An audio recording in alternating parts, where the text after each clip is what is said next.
বন্ধুরা, অবশেষে মুখ্যমন্ত্রীর কাছে, মুখ্যমন্ত্রী কালীঘাটের বাড়িতে বলুন বা সরাসরি মুখ্যমন্ত্রীর কাছে এবার একটাই দাবি, ওয়ান অ্যান্ড অনলি ভাতা বৃদ্ধি। এর আগে আপনারা শুনেছেন সমগ্র শিক্ষায় কখনো বেতন কাঠামো, কখনো স্থায়ীকরণ, কখনো গ্রেড পে উইথ পেমেন্ট, কখনো গ্রুপ বি থেকে বেতন বেশি, কখনো আবার পে স্কেল, অনেক ধরনের ডিমান্ড সামনে এসছে। কিন্তু আলটিমেটলি 2024-এর যে সার্বিক পরিস্থিতি, সেই সমস্ত সিচুয়েশনকে মাথায় রেখে সমস্ত সংগঠন এবং সমস্ত সংগঠনের নেতারা এক হয়ে একটা যৌথ ফোরাম তৈরি করেছে। এবং এই যৌথ ফোরামের যে কর্মসূচি আমরা আমাদের চ্যানেলে জানিয়েছিলাম এর আগেও, বা আরও অন্যান্য চ্যানেলেও এই খবর আপনারা অলরেডি পেয়েছেন, যে সরাসরি এবার মুখ্যমন্ত্রীর কাছে ভাতা বৃদ্ধির যে দাবি, সেটাও আবার 1/3/2024-এর যে অর্ডার, সেই অর্ডার অনুযায়ী বেতন বৃদ্ধির দাবি রাখা হয়েছে। এবং এছাড়া আরও অন্যান্য দাবি দেওয়া থাকবে, কিন্তু প্রধান যে দাবি, সেই দাবি হচ্ছে আপনার বেতন বৃদ্ধির দাবি। ভাতা বৃদ্ধি করতে হবে রাজ্য সরকারকে। তার কারণ লাস্ট প্রায় 7 থেকে 8 বছর আগে সমগ্র শিক্ষায় রাজ্য সরকার বেতন বৃদ্ধি করেছিল, সেই 2018 সালের পঞ্চায়েত ভোটের আগে। এবং তারপর আপনার একাধারে স্পেশাল এডুকেটার্স, শিক্ষাবন্ধুদের মাইনা তো আরও কম। মানে সত্যি কথা বলতে আজকের ডেটে 8,000 টাকা, 8,500 টাকায় কিভাবে তারা চাকরিটা করছেন বা কাজটা চালাচ্ছেন, সেখানেও আবার ইপিএফ কাটা হয় 12%। অর্থাৎ চিন্তা করতে পারছেন, 8,000 টাকা স্যালারি, সেই স্যালারিতে 12% ইনক্রিমেন্ট কাটা হচ্ছে। কি করে চালাচ্ছে একজন সংসার? এবং সবচেয়ে ইম্পর্টেন্ট বিষয়, রাজ্য সরকারের মাথায় রাখা উচিত যে এই যে কর্মচারী যারা রয়েছেন, তারা কেউ ইউথ নয়, অর্থাৎ মানে ইউথ জেনারেশন নয়, একটা ফ্যামিলি বিলং করে সেই ধরনের পাবলিক। কারো বয়স 45, কারো 50, কারো 55। আর তো লাস্ট 10 থেকে 15 বছর, খুব জোট 15 ইয়ার্স সার্ভিস রয়েছে এই সমগ্র শিক্ষার এমপ্লয়িজদের। তারপর পুরো সমগ্র শিক্ষা ডাউন হয়ে যাবে। ডাউন অর্থাৎ এই পুরো কর্মচারীগুলোই সব এক্সপায়ার হয়ে যাবে। আপনারা সকলেই জানেন সরকারি সময়সীমা বা 60 ইয়ারের কাজে নিশ্চয়তা দিয়েছে রামবাম সরকার, অর্থাৎ এই আগের বাম এবং বর্তমানে তৃণমূল। এবং তার সঙ্গে আরেকটা ডিপার্টমেন্টের যদি আমরা কথা বলি, সেটা হচ্ছে এসএসকেএমএসকে। তাদেরও বয়স প্রায় 50+, 45-এর ঊর্ধ্বেই সকলে রয়েছে। অর্থাৎ আর বা নেক্সট 10 বছর বা 15 বছর পরে এই ডিপার্টমেন্টগুলো আদৌ এই রাজ্যে থাকবে? এসএসকেএমএসকে নামক কোনো স্কুল চলবে এই রাজ্যে? প্যারাটিচার বলে আদৌ কোনো মাস্টার থাকবে? সমগ্র শিক্ষার ডিপার্টমেন্ট কিভাবে চলবে উইদাউট এই সকল টিচার ছাড়া? কারণ নিয়োগের তো চান্সেস নেই, আপনারা জানেন। না প্যারাটিচার, না এসএসকেএমএসকে, না শিক্ষাবন্ধু, না স্পেশাল এডুকেটার্স, কিছুই তো নেই। রাজ্যের অবস্থা তো একদম নাজেহাল অবস্থা। আপনারা দেখেছেন পার্থ চট্টোপাধ্যায়ের আমলের শিক্ষা দপ্তর এবং বর্তমানে দেখছেন ব্রাত্য বসুর আমলের শিক্ষা দপ্তর। কোনো মডিফিকেশন হয়েছে? সার্বিক যদি আমরা রেজাল্ট দেখি, মাইনাসে রয়েছে। দুটো শিক্ষামন্ত্রী টোটালি ফ্লপ, যার ফলস্বরূপ আজকের দিনে ধুঁকছে পশ্চিমবাংলার সমস্ত স্কুল কলেজ থেকে শুরু করে সমস্ত জায়গা। আজকে সাফিসিয়েন্ট টিচার নেই। রেশিও যে 30:1 রেশিও সমস্ত স্কুলে, সেটাও নেই।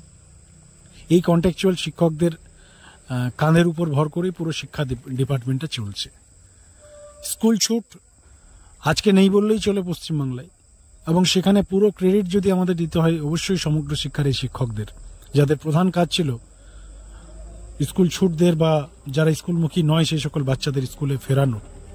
এবং যদিও তার সঙ্গে রাজ্য সরকারের কিছু প্রকল্পেরও হাত আছে, সেটা অস্বীকার করার কোনো জায়গা নেই। কারণ এই জুতা ছাতা থেকে শুরু করে আরও লোভনীয় যে প্রকল্প রাজ্য সরকার প্রোভাইড করে, সেটাও একটা কারণ। এখন দেখার বিষয় যে 2018 সালে 10,000, 13,000 টাকা আপনি স্যালারি দিতেন, ঠিক আছে। 2010 সালে 5,000 টাকা, 4,000 টাকা দেওয়া হচ্ছিল, সব ঠিক আছে। অন্যান্য রাজ্যের সাথে আমরা কম্পেয়ার করছি না, কিন্তু অ্যাটলিস্ট এই পশ্চিমবাংলায় 2024-এ এসেও যদি 10,000, 12,000 টাকা করে কেউ কাজ করে, অ্যাকচুয়ালি দেখুন, সারা দেশের মধ্যে সবচেয়ে গরিব রাজ্য যদি আমরা দেখি, এই মুহূর্তে পশ্চিমবাংলা রয়েছে। পশ্চিমবাংলায় জনসংখ্যা বিপুল, কাজে কর্মসংস্থান নেই, কোনো শিল্প নেই, চাকরি নেই। চাকরি থাকলে তার স্যালারি দিতে পারে না রাজ্য সরকার সঠিক, অর্থাৎ মানে সঠিক পারিশ্রমিক দিতে পারে না। এবং শুধু কন্ট্রাকচুয়াল নয়, যারা পার্মানেন্ট কর্মচারী রয়েছেন, তাদেরও সঠিক পারিশ্রমিক নেই। কোথায় আপনার 54% দিয়ে দিচ্ছে কেন্দ্র সরকার। আর এই রাজ্যের অবস্থা তো জানেন আপনারা। এই বছর তো আবার ভোটও নেই, 2025 সালে কোনো ইলেকশন নেই, যার ফলস্বরূপ ডিএর চান্সেসটাও কম। হয়তো জানুয়ারিতে 3%, 2% বা 5% খুব জোর রাজ্য সরকার দিতে পারে, কিন্তু কেন্দ্রের হারে ডিএ ইম্পসিবল। আগামী 100 বছরও যদি তৃণমূল সরকার ক্ষমতায় থাকে, কেন্দ্রীয় হারে ডিএ দেওয়া কোনোভাবেই পসিবল হবে না। কারণ রাজ্যের অর্থনীতির সিস্টেমটা এইভাবে চলছে, ধার ঋণ বেড়েই চলেছে। ধার ঋণের পার্সেন্টেজ কমার নাম নেই। বামফ্রন্ট সরকার যখন গিয়েছিল পশ্চিমবাংলা ছেড়ে, তখন পশ্চিমবাংলার জিডিপি বলুন, পশ্চিমবাংলার অর্থনৈতিক সিচুয়েশন বলুন, কন্ডিশন বলুন, বা ধারের পরিমাণ যা ছিল, আজকে 2024-এ তার কয়েক ডবল হয়ে গেছে। তো যার ফলস্বরূপ কর্মচারীদের অবস্থা কিচ্ছু নেই। ওই অপশন একটাই, হয় কাজ ছেড়ে দিতে হবে, আদারওয়াইজ সরকারের কাছে রীতিমতো দৃষ্টি আকর্ষণ করতে হবে। আর সবচেয়ে ইম্পর্টেন্ট বিষয়, মানে এই যে বয়স হয়ে গেছে 45-50+, শিক্ষকরা কি করবে? মানে রাস্তায় আন্দোলনের ডাক দিলেও আমরা দেখেছি 2000, 4000, 5000-এর বেশি জমায়েত হয় না। সবাই আসতে নারাজ, সবাই রাস্তায় নামতে নারাজ। যার ফলস্বরূপ দেখুন, সমস্ত সংগঠন চেষ্টা করেছে, প্রতিবাদ করে, আন্দোলন করে, ধর্ণা করে, অনশন করে চেষ্টা করেছে সকলে, কিন্তু আমরা দেখেছি প্র্যাকটিক্যাল বাস্তব সত্য বলছি, শিক্ষকরা রাস্তায় নামতে নারাজ। না হলে চিন্তা করুন, আজকের ডেটে 45,000 শিক্ষক রয়েছে। সমগ্র শিক্ষা এমপ্লয়িজদের যদি আমরা কথা বলি, 1 লক্ষের কাছাকাছি এমপ্লয়িজ রয়েছে। এই 1 লক্ষ যদি রাস্তায় নামে, রাজ্য সরকারকে অবভিয়াসলি ভাবতে হবে যে হ্যাঁ, এদের জন্য কিছু একটা করতে হবে আমাদের, কিন্তু সেই রাস্তায় নামার মানসিকতা নেই। সংগঠন যদি ডাক দেয়, কখনো 500, কখনো 2000, 1000 লোক রাস্তায় নামে, বাকিরা সবাই খবর শুনে। এই ডিপার্টমেন্টের সমস্যাটাই হয়ে গেছে এইরকম, যে এরা খবর শুনতে ভালোবাসে। ইউটিউবে খবর আসবে, বেতন বৃদ্ধির, ভাতা বৃদ্ধির খবর শুনবে, এবং সেটাও আবার তাদের মানে সুবিধা মতো খবর হওয়া চাই, তাদের মনোমতো খবর হওয়া চাই। ভাতা বৃদ্ধির খবরের জন্য ভেতরে জিওটা থাকে, তবে তারা ইন্টারেস্টেড হবেন বা মানে স্যাটিসফাইড হবেন, আদারওয়াইজ ইউটিউবারকে গালাগালি খেতে হবে। তো এই হচ্ছে কন্ডিশন। তো যাই হোক, আমাদের দেখুন আজকের ডেটে আজ আমাদের 40,000 ফলোয়ার্স এই চ্যানেলে কমপ্লিট করেছি আমরা।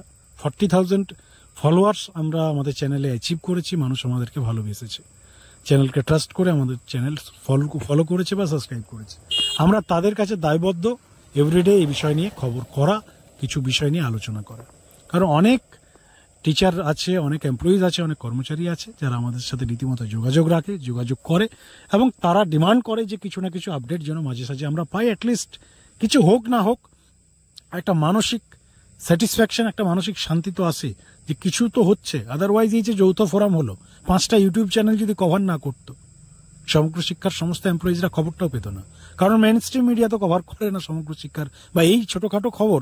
মেন স্ট্রিম মিডিয়া, এবিপি আনন্দ, 24 ঘন্টা, নিউজ টাইম, আপনার রিপাবলিক বাংলা কভার করে না, বর্তমান আনন্দবাজার কভার করবে না। 5-7টা ইউটিউব চ্যানেল কন্টেক্সচুয়ালদের খবর তৈরি করে। তো যার ফলস্বরূপ সেই সকল এমপ্লয়িজরাও কিছু না কিছু ছোটখাটো আপডেট পাই। কিন্তু বিষয় হচ্ছে এক্সপেকটেশনটাই অন্যরকম, যে ভাতা বৃদ্ধির খবর হওয়া চাই, সেটাও আবার জিও হওয়া চাই, সাথে মুখ্যমন্ত্রীর সাইন থাকা চাই সেই জিওতে, অফিসিয়াল হওয়া চাই, তবে স্যাটিসফাইড হবেন। তো আই এম সরি, কিছু করার নেই আমাদের। কারণ রাজ্য সরকার জিও প্রকাশিত না করলে সেটা দেখানো কি করে সম্ভব? দেখুন, আমরা ভাতা বৃদ্ধির যে খবরগুলো করেছি, বিএসকেদের খবর করেছিলাম, আমরা জিও দেখিয়েছি, কারণ জিও রিলিজ করেছে রাজ্য সরকার কালী পুজোর একদিন আগে, অর্থাৎ লাস্ট। এবার সমগ্র শিক্ষায় রাজ্য সরকার যদি কিছু অ্যাকশন না নেয়, কোনো জিও প্রকাশিত না করে, বেতন বৃদ্ধি না করে, তাহলে পূর্বাভাস ছাড়া আদার্স কিছু এক্সপেকটেশন করবেন না।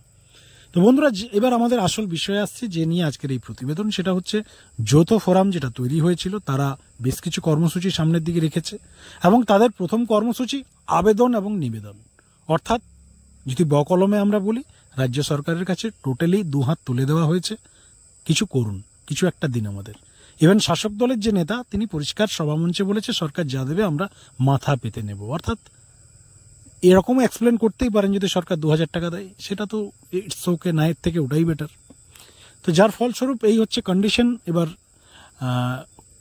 ফার্স্ট কর্মসূচি রামসাম যদু মধু কাছে নয়, সরাসরি মুখ্যমন্ত্রীর কাছে যাওয়া হবে, মুখ্যমন্ত্রীকে এই বিষয়টা জানানো হবে, মুখ্যমন্ত্রীর কাছে সরাসরি ডিমান্ড রাখা হবে। ডিমান্ড একটাই, সেটা হচ্ছে ভাতা বৃদ্ধির। 3 তারিখে কর্মসূচির কথা ছিল, আপনারা জানেন 3 তারিখে সেই কর্মসূচি হয়নি। খবর আসছে আগামী 10 তারিখ সেই কর্মসূচি হবে। 10 তারিখ অর্থাৎ আগামী সানডে মুখ্যমন্ত্রীর কাছে সরাসরি যাওয়ার একটা প্রোগ্রাম হয়েছে। আদৌ হবে না হবে, ডেট পাবে না পাবে, সেটা পরের বিষয়, রবিবারই সেটা জানা যাবে, এবং আমরা চেষ্টা করবো সেই বিষয় নিয়ে আপডেট দেওয়ার আপনাদের। এবং তার সঙ্গে আপনাদের জানিয়ে রাখি, যারা এখনো পর্যন্ত আমাদের এই খবরটা শুনছেন, তাদের জন্য একটা স্পেশাল ইনফরমেশন আমরা দিয়ে রাখছি। কারণ অনেকেই আছেন যারা ফার্স্ট 2-1 মিনিট শুনে ছেড়ে দিয়ে চলে যায়, যার ফলস্বরূপ আমরা সবচেয়ে ইম্পর্টেন্ট খবরটা শেষে আপনাদের কাছে দিয়ে যাচ্ছি। সেটা হচ্ছে আমাদের নেক্সট একটা আমরা প্রতিবেদন নিয়ে আসছি, সেটা হচ্ছে কলকাতা হাইকোর্ট কেন্দ্রিক সমগ্র শিক্ষার বেতন বৃদ্ধি সংক্রান্ত। দেখুন, রাজ্য সরকারের শিক্ষামন্ত্রী ভরা সভায় কি বললো না বললো ইটস ওকে, কোনো ব্যাপার না, কোনো যায় আসে না। নেতার ভাষণ অনেক কিছু হতে পারে, মুখ্যমন্ত্রী কবে কোথায় কি বলেছে অনেক কিছু বলতে পারে, আধিকারিকরা কোথায় কি স্টেটমেন্ট রাখলো, কোন সংগঠনের নেতা আধিকারিকদের সঙ্গে গিয়ে গোল টেবিলে কি কথা বললো না বললো, অনেক কিছু রুমার্স তৈরি হতে পারে। কিন্তু সরকারের এক্স্যাক্টলি মানসিকতা, এক্স্যাক্টলি উদ্দেশ্য, সরকারের এক্স্যাক্টলি সদিচ্ছা, সরকারের এক্স্যাক্টলি অফিসিয়াল কি স্টেটমেন্ট কলকাতা হাইকোর্টে রাখছে এই বেতন বৃদ্ধি সংক্রান্ত সমগ্র শিক্ষার কর্মচারীদের হলফনামায় তারা কি বলছে, সেটাই সব থেকে অথেন্টিক বলে আমরা মনে করছি। কারণ কোর্টে রাজ্য সরকার, গভর্নমেন্ট অফ ওয়েস্ট বেঙ্গল সমগ্র শিক্ষার এমপ্লয়িজদের, অতি সংখ্যক এমপ্লয়িজদের বেতন বৃদ্ধি সংক্রান্ত কি স্টেটমেন্ট রেখেছে সেই বিষয় নিয়ে আমাদের একটা প্রতিবেদন আসছে। শুনলে চমকে উঠবেন, আপনারা হতাশ হবেন, তার সঙ্গে কিছু এক্সপেকটেশনও আছে, কিছু পজিটিভ খবরও আছে। আমরা আমাদের নেক্সট প্রতিবেদনে নিয়ে আসছি। সকলেই চ্যানেলের সঙ্গে থাকবেন এবং এই বিষয়ে আপনাদের মতামত জানান। ধন্যবাদ।